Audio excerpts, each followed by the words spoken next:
And this woman, at the end of our day together, she's out in the parking lot with her laptop in the briefcase, and she just turns to me and she says, you know what? You might be a really smart person, but you're a horrible manager. Oh And my goodness. oh yeah. And she gets into her car and she backs up her car, but she'd left her laptop like on the street behind the car, and she backed the car up over her laptop. And so now we lost whatever work she had done. It was traumatizing. Oh my goodness, it sounds But nobody ever traumatizing. taught me, what do you do with someone who doesn't have I didn't know what I was supposed to do, and it just caused so much anxiety. So I have a ton of sympathy for people who get put into that role, because it happened to me too. I will never forget the first time I became a manager.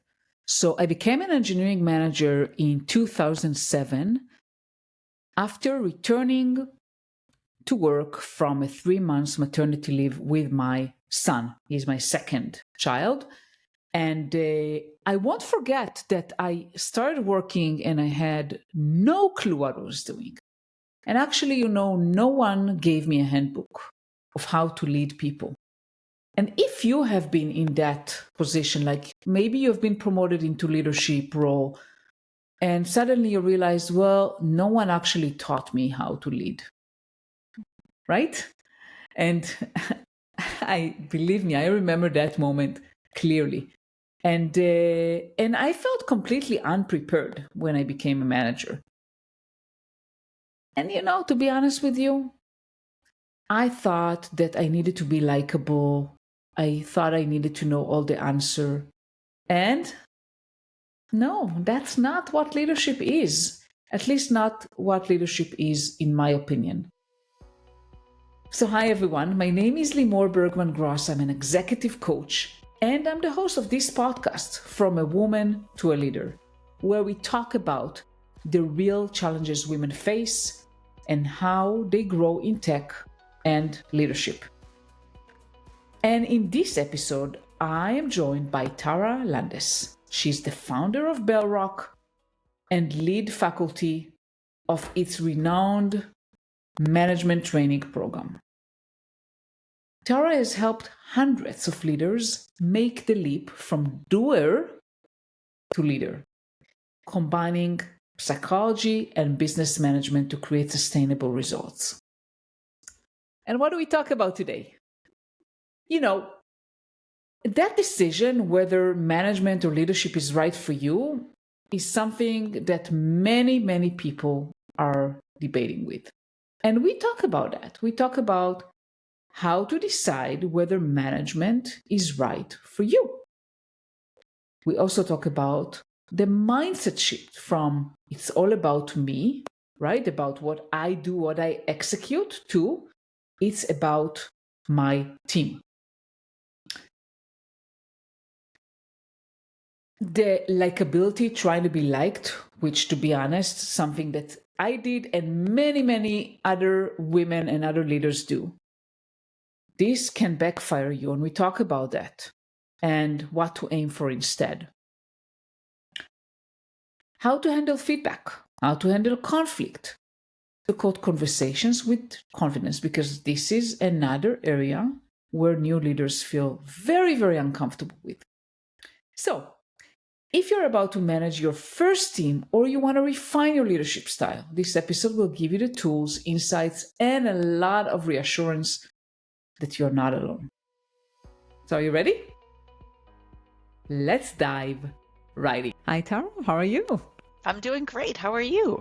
I'm doing well. It's a pleasure having you here today. Well, thanks so much for having me. I'm very excited to talk about this. Me too. And today we said we're going to talk about the transition from an IC to a manager. IC, for those of you who don't know what it means, is an individual contributor.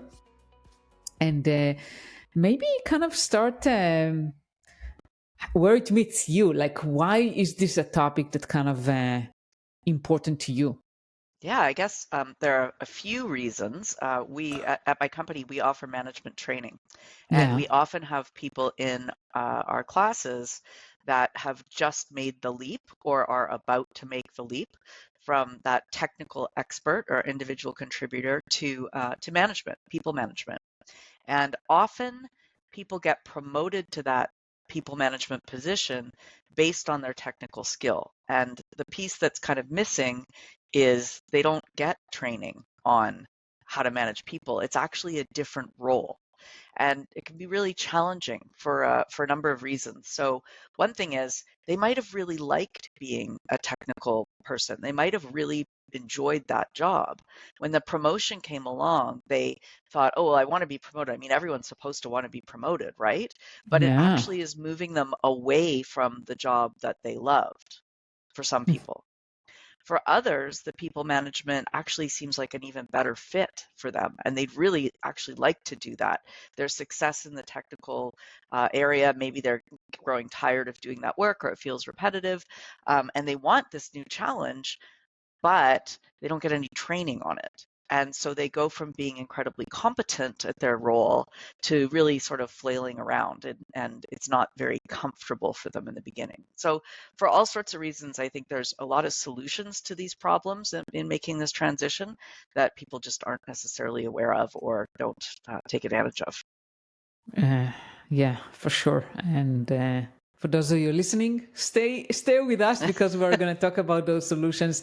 And very relatable because when I became a manager for the first time, I had no clue what I was doing, literally.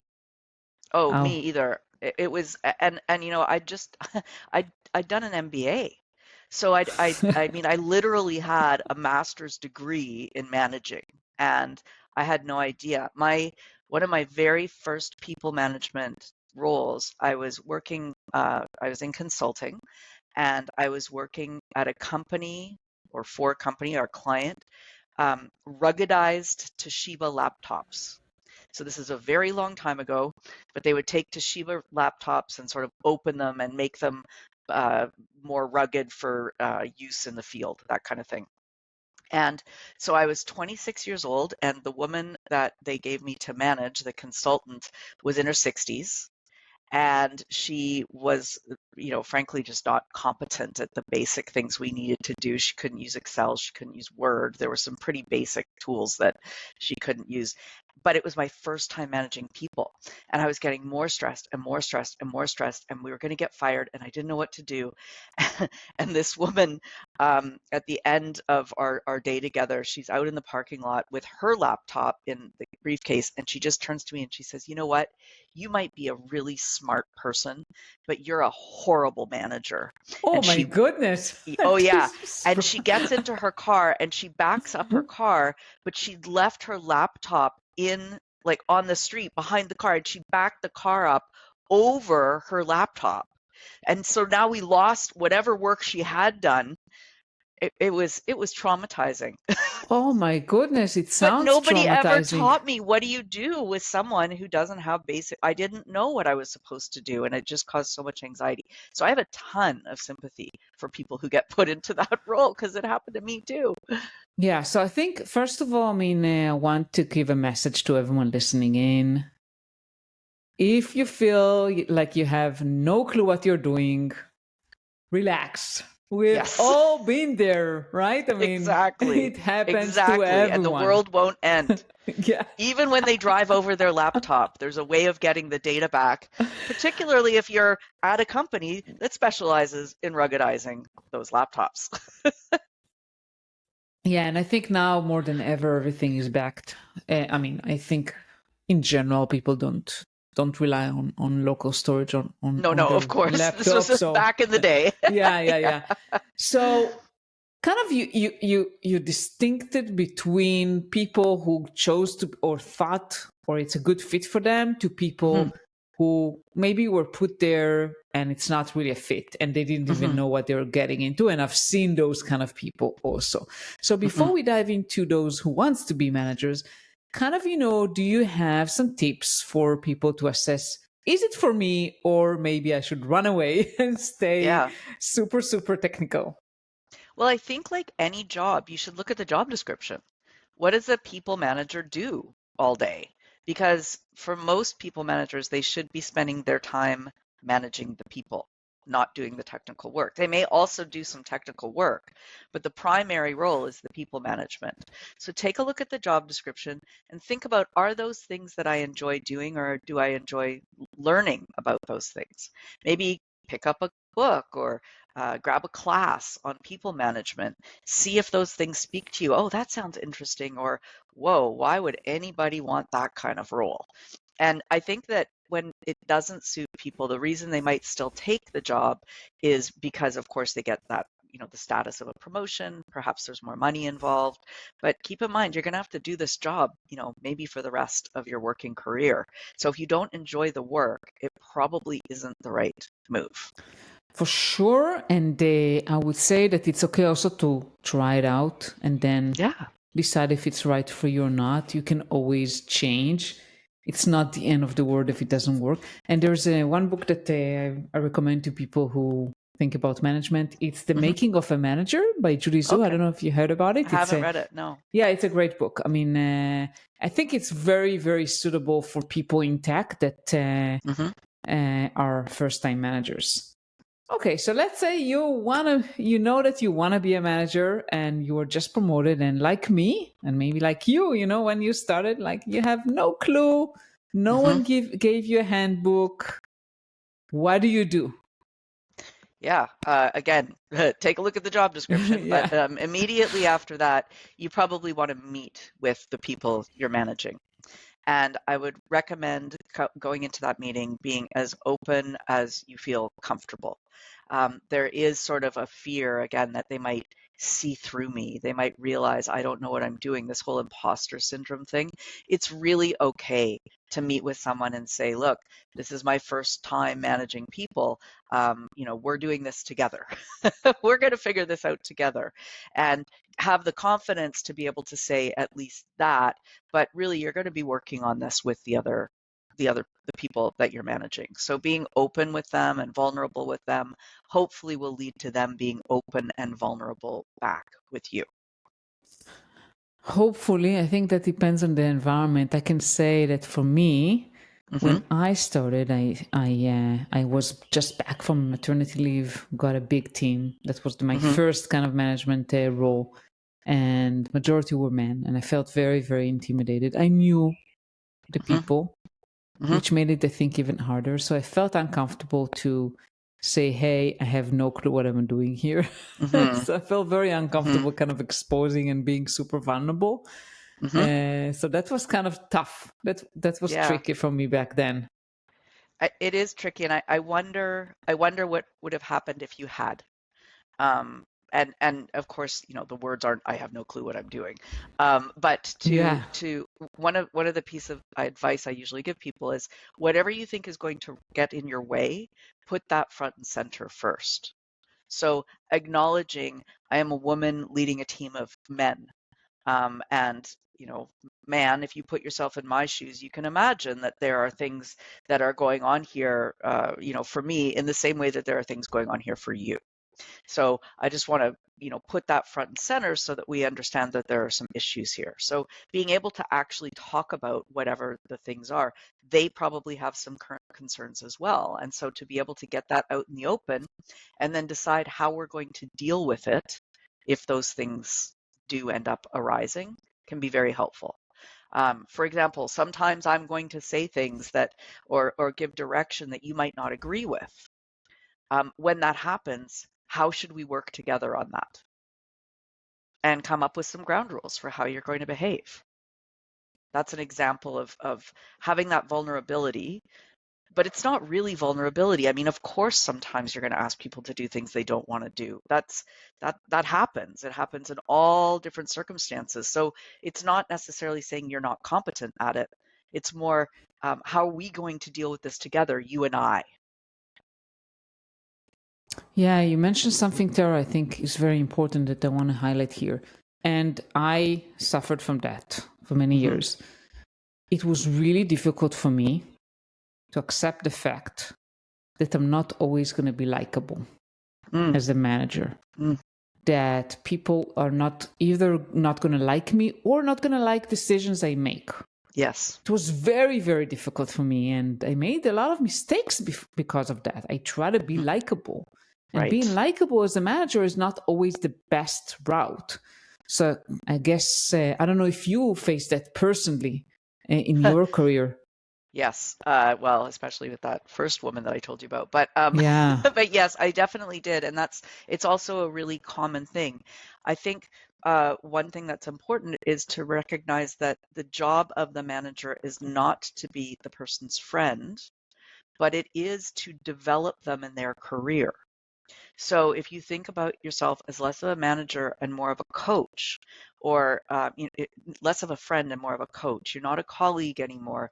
Your job is to make them the best they can be. And if you recognize that your job is to make them the best that they can be, well, we know that sometimes that involves some difficult feedback. But if we can put it in the context of the reason I'm giving you this feedback is because I want you to be the best you can be. And in your shoes, if the roles were reversed, I would want to know these things. If you can have those kinds of conversations, they might not like you and the feedback might sting and they might not even agree with you. But if you're coming from a place of care for them, you should feel okay with that. You are still being kind. You're still being nice. You're still being, likable-ish. You're Yeah, doing the I look right at it. thing. Yeah, I look at it as you want to be respected and appreciated, right? I mean, in Hmm. general, then likable. I think that Hmm. if I look back at my career, I made a lot of decisions that people didn't like, and a lot of times didn't Yeah. agree with. And if I look back, I say, okay, but did they respect me as a manager? Hmm. That I did what I thought was right. Hmm. And I think this is the more like building trust, Yes. and kind of people appreciating, okay, I know what she's doing. I'm not necessarily in agreement, but I understand that and kind of respect that decision. For me, like, it Yeah. looks like the more important thing than, oh, do I like her? As you said, it's not a Yeah. friendship. Exactly. And you really do have to investigate your own motives when you're making those difficult decisions as well. Are you doing it because are you doing it? I mean, basically, are you doing it for selfish reasons? Are you doing this to try and promote yourself, or are you doing it to try and promote your team and your company? Because if it's just for you, then there's some truth to people questioning what's going on there, right? But if it's Yeah. in the interest of the company or in the interest of the team, then even if they don't agree and even if you're wrong, it was coming from the right place. And that's what we want people to trust, that we're coming from the right place. Absolutely, yeah. So Mm. what do you see like the main differences in mindset that someone shift from an IC to a manager need to take into account? Yeah, well, actually, what we were just talking about, that idea that it's not about you anymore, it's about Yeah. the team. And, there's sort of this traditional thought that, oh, if I can just climb up the corporate ladder high enough, I get to sit back with my feet up on the desk and everyone else has to do the work. But the truth is, the pyramid kind of goes the other way, or anyway, the pyramid goes the other way, which is that it kind of all rolls downhill into the manager's job. So they are there in service of the staff, not the other way around. And once we can get our head around that we are here to serve others, which is helpful, I think, in life as well as in management, um, it just shifts something in your confidence, I think. It's all about them. So that's the biggest mindset shift that I think needs to happen. The second thing that needs to happen, I think, is that people need to understand that your mind has shifted in that way. So we have to find a way to tell the people that report to us that, listen, I'm here for you. I'm not Mm-hmm. here for myself anymore. I'm here for you. This is my job, is to support you and to support my peer leaders as well. Yeah, that makes total sense. So what do you see as the common pitfalls that people, kind of stumble across when they are promoted to management and they have no experience? Yeah, well, one of the common pitfalls, and this is really too bad, but they feel because they were the best performer, they feel like they now, if people that they're managing aren't as good as they are, they kind of feel like they also have to do those people's work as well as their own work, because otherwise it might not be the quality that they're looking for. And I find this particularly in technology and particularly in coding, where I'm a better coder than you are, and it's a black box inside, what you've done. So I can, I can do a little bit of quality checking, but things still might get by me, and so I've got to be digging way into the weeds to make sure that everything's okay. And that's not your job as the manager. Your job as the manager is to make those people good at their job.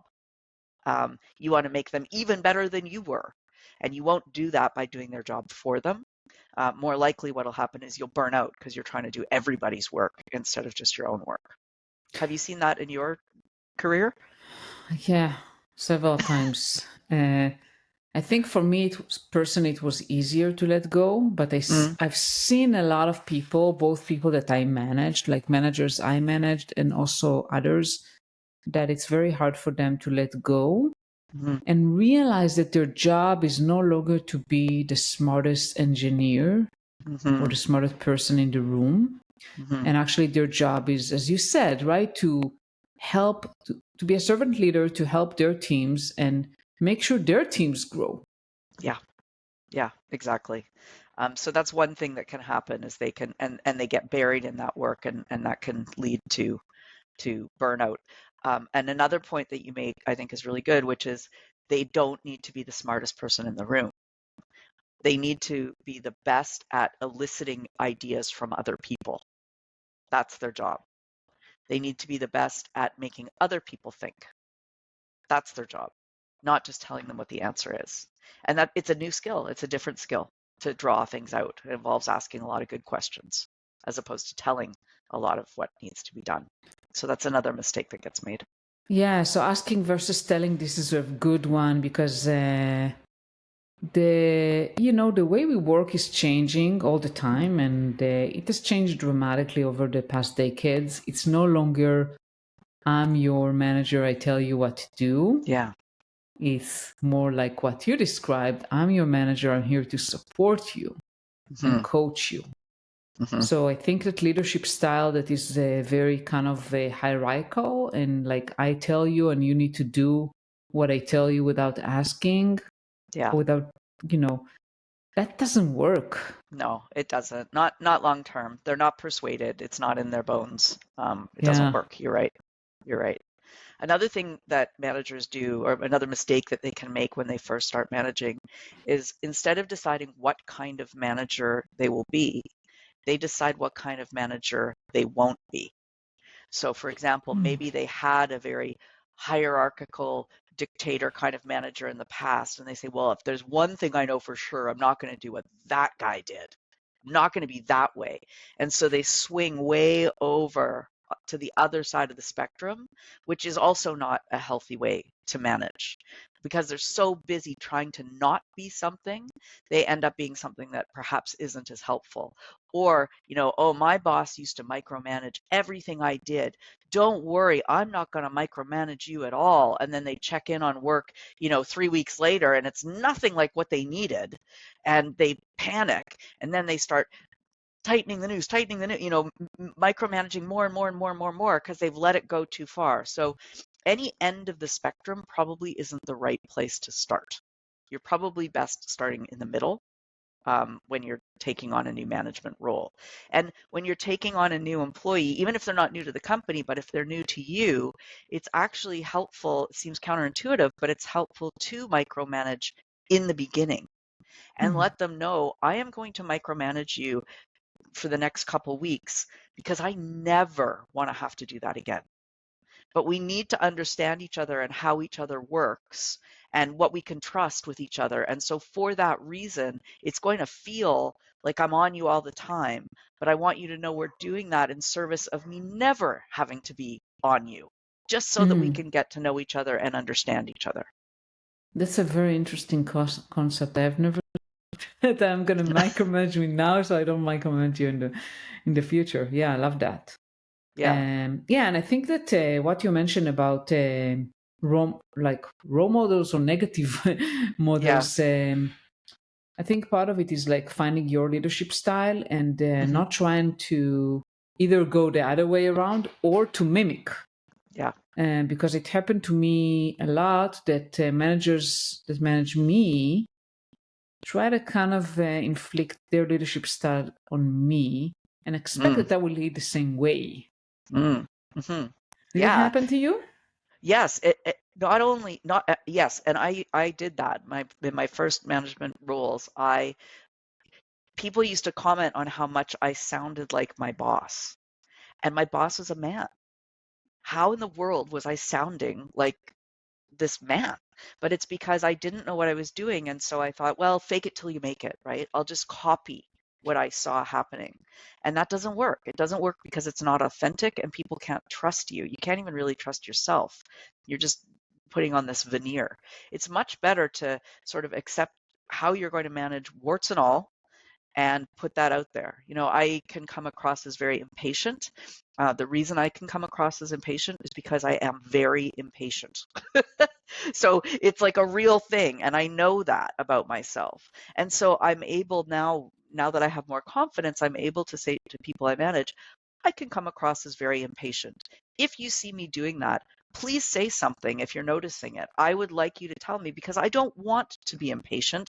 I just am impatient. And I can give them permission to, call me out. And therefore, we build a little bit more trust. So when it's time for me to call them out on something, it's a two-way street. And the manager's job is to adjust their style to the employee, to the IC, not the other way around. So it's the manager's job to treat everyone as their own unique snowflake. Of course, individual contributors would be well served to also manage up. That is a very good idea for your career trajectory, but the manager shouldn't be expecting that. The manager should expect that it's their job to manage each person as they would like to be managed. Again, a very, very important point. I think that great leaders are leaders that are, as you mentioned, like they're adjusting themselves per each individual they're working on. By the way, it's not just people they manage, but also like stakeholders and Yeah. their leaders. And a lot of times conflicts in Hmm. the workplace stem from the fact that someone is very different from you Hmm. and their style is very different, and then you clash. Yes. Yes, and I think it's important to acknowledge that, but also recognize that those differences in style can really bring out the best solutions often. Someone coming from a different perspective isn't wrong. They just see it in a different way. They might also be wrong, but usually they just see things in a different way. The truth is somewhere between your perspective and my perspective. Neither of us have ownership over the truth. And so the more diverse perspectives we can have, things might move slower, but you will come to better resolution as a result of that diversity. For sure. And I've seen places where people try to hire, like, I wouldn't say clones Clones, yeah. exactly, but it's like, yeah, people they work with in the past and everyone like thinks alike and they're buddies and Hmm. it's easy and fun, but Hmm. eventually, like, everyone thinks alike. Hmm. Everyone thinks alike, and also maybe it's not going to be so easy as fun because let's face it, the competitors are going to have a huge advantage there. If it's all easy and fun and we don't have difficult conversations and we just go along and we're all on the same page, there are other pages out there that others are paying attention to that we're not. Yeah, which brings us to another point that your job as a manager is to not shy away from Hmm. difficult conversations and conflicts. And I think this is one, if you talk about moving from IC to manager, especially Hmm. technical people, this is one thing that is very, very difficult. Hmm. How to manage conflicts. Hmm. Well, I think, again, there's training for this. So learning how to have a difficult conversation is just absolutely a cornerstone of management. And you don't have to be a manager to start practicing. So the way we sort of frame a difficult conversation is a difficult conversation is anything that makes you uncomfortable. If you feel like it's going to be uncomfortable for you, then that's probably a difficult conversation. And it requires a little bit more preparation maybe than just the average conversation. And what we want to figure out in getting into that conversation is what is our mutual goal here? Like, why are we having this conversation? Why is this conversation, despite it being difficult, why is it good for me and good for you, even if it's hard? So the simplest example is, if I had spinach in my teeth right before we started this, and you saw spinach in my teeth, and you didn't tell me because it was going to make you uncomfortable to say it, and it was going to make me uncomfortable to hear it. If you were in my shoes, if the roles were reversed, wouldn't you want to know? Yeah. Wouldn't you want to know? Even if it's going to make us a little bit uncomfortable. You don't want to send me out into the world with spinach in my teeth. That's mean. And so, and so on one hand, you can think, oh, I'm too nice. I can't say these things. It's not nice. It's mean to not point those things out. And it's actually one of the major contributors to people having very little insight or a perception of who they are, is because there aren't people out there who love them enough to tell them the truth. So spinach in your teeth, that's a silly one. But now we get into, say, you keep making this same mistake at work, and it's causing problems down the line, and you might not see it for yourself, but this is reputational risk. This could harm you for the rest of your career. I'm not telling you this to be mean. I'm telling you this because if I were in your shoes, I would want to know. So For sure. having And language like that is helpful. for sure. And I think like for our listeners, I mean, handling conflicts and difficult conversations is a very important skill, not just as you mentioned, Tara, not just for managers. And my best recommendation is to really practice it and Hmm. practice it on low stake things. Yes. Like entering either a conversation you're uncomfortable with, maybe something that each of you see things differently, and have a Hmm. discussion. Yes, have a discussion. And especially if you're doing it online, I really encourage people to record their discussions. So this is when they're learning. I don't mean this in a sneaky way, like, oh, you're going to trap somebody or something like that, but listen to yourself. It will be surprising what you hear. It's not just the weird, oh, my voice sounds funny. You might really pick up some good lessons just in how to have a difficult conversation, especially if you can record it. That's yeah, that's going to be useful, although sometimes it's uncomfortable to Yeah, record it. sometimes you can't. No, no, no. Yeah, But if you have the opportunity, or let's say you're in a call and the call is being recorded anyway, and yeah. something high stakes comes up, I really encourage people to go back and listen to that. Whereas usually what their emotions will tell them to do is, oh, I never want to think about that again. Yeah. It's actually worth reflecting on and seeing what they could have done differently. Not to ruminate on it and get upset, but just to see, okay, if I had the opportunity to do this again, how might I do it differently so that I can prepare better for next time?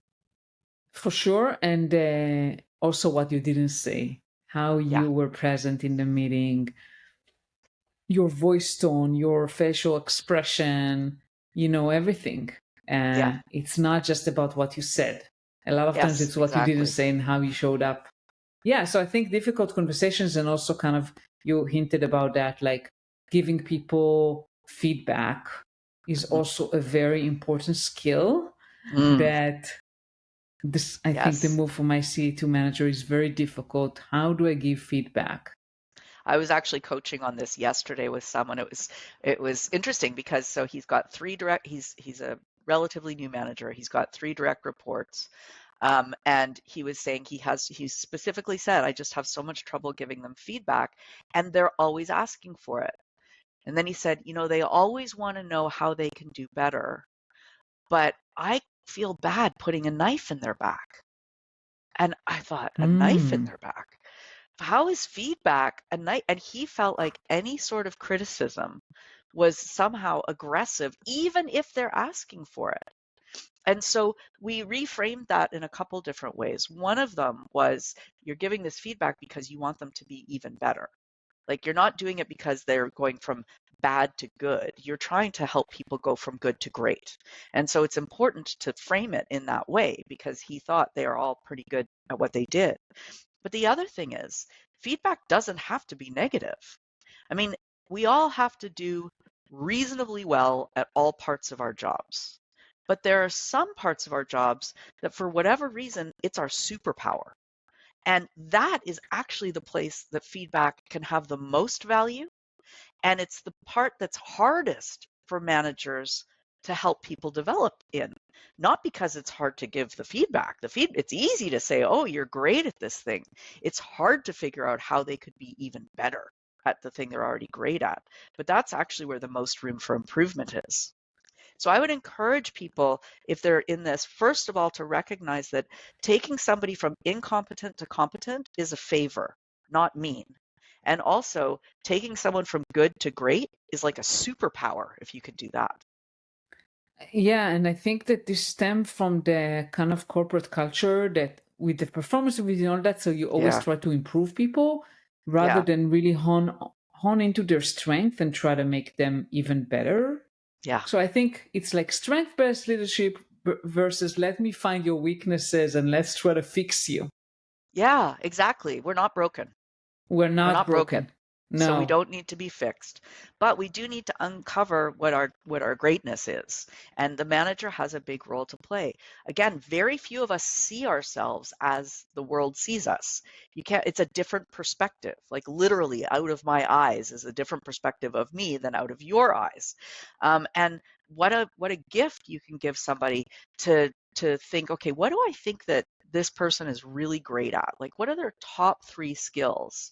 And then ask them what they think their top 3 skills are and compare notes, because that provides real insight. That's true feedback that's providing them real insight, having a conversation around what they do well. And that should not be an uncomfortable conversation. That should be a really easy conversation to have.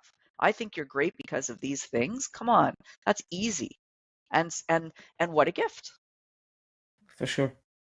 And I can't believe how time flies. Before we end today, I mean, is there anything else you want to share that I haven't asked?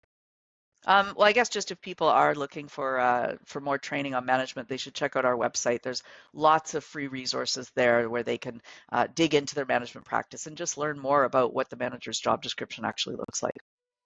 Wonderful. So I'll share definitely the website and your LinkedIn. Great. Thank you. And all right, it was a pleasure. Thank you so much for being here today. Thank you for having me. I had a great time. Thank you so much for listening to the episode with Tara. And don't go just yet. I hope it was beneficial for you, especially those who are considering leadership and management. And next week, we're actually continuing it to how to become a CTO and what it means to become a CTO. So before you go, I'll share with you my guest for next week. And my guest is Meri Williams. Meri is a brilliant CTO and a chair at LeadDev. I'm actually going to be at LeadDev next week speaking, and I'm very excited for that. And Meri and I have a conversation that is so honest, powerful, and full of lessons that you probably didn't hear in your last leadership workshop. And what I talk about with Meri is about what it really takes to grow into a CTO role, and also why career growth is not always linear. And Meri built an incredible career while living with both neurodiversity and chronic illness. And I personally feel like it's one of the most authentic and inspiring stories I've ever recorded, and I can't wait for you to hear it. And before you go, make sure to subscribe to From a Woman to a Leader anywhere you listen to podcasts. Share it with a friend who needs some encouragement, and tune in to next week's episode with Meri Williams about leadership, neurodiversity, and redefining success in tech. And if you happen to be in Berlin next week, Monday, Tuesday in LeadDev, let me know and I'll be happy to meet you. So thank you so much for listening, and I'll see you next week. Bye.